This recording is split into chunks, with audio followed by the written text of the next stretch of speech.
din dəyərlərin qoruyucusu kimi mühafizəkar mövqedən çıxış eləyir. Yəni, heç nəyi dəyişməmə və bu rituallar qalmalıdır uzun müddət. Məsələn, demokratiya bizdə soruşsan bir dəyər olaraq baxılar. Demokratiya dəyər deyil, metoddur. Məsələn, liberalizm dəyərdir. Bu metod çərçivəsində dəyərlərin dəyişməsi prosesi əvvəlki dönəmdən fərqlənir. Məsələn, deyək ki, anaya münasibət, valideynə münasibət artıq yeni baxışda insan haqları kontekstindən yanaşılır. Yəni ki, həm də təkcə anaya münasibət deyil, həm də ananın övladına münasibətdir. Təkcə kiçiyin böyüyə münasibəti deyil, böyüyün kiçiyə münasibətidir. İnanc toplumlarında kiçiyin böyüyə münasibəti var. Böyüyün artıq kiçiyə münasibəti təftiş olunmur.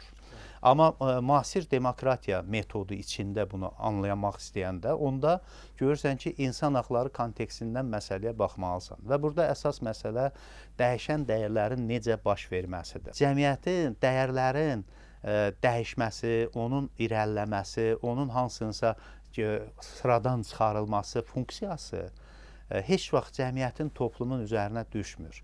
Bu dəyər elitası deyilən bir elitanın üzərinə düşür. Bunlar kimlərdir? Ziyalıdır, deyək ki, hansısa bir şəkildə filosoflardır, hansısa bir şəkildə cəmiyyəti titrətmək istəyən insanlardır. Azərbaycanda bu elita olmasa belə, bu elita qıtlığı var.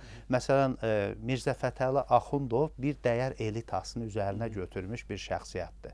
Azərbaycan dilinin, Azərbaycan fəlsəfi mətninin, Azərbaycan bədii mətninin əsasını qoymaqla bir xalqın mənəvi identifikasiyasını yaradıb.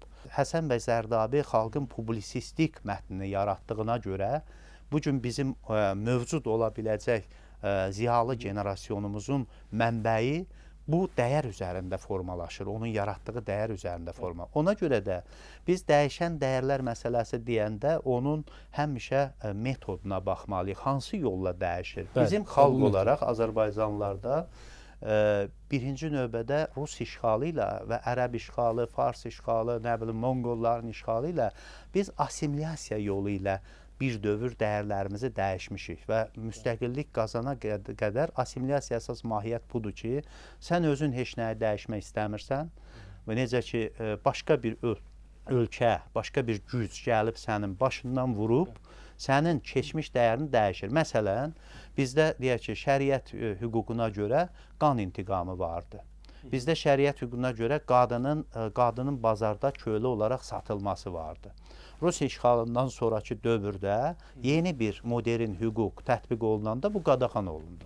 Qadağan olunanda artıq bizim hansısa bir dəyər olaraq gördüyümüz ritual, özünü qəsd eləmək, öldürmək, özünü döymək filan, bu məsələlərin hamısını modern hüquq çərçivəsində qiymətləndirməyə başladılar.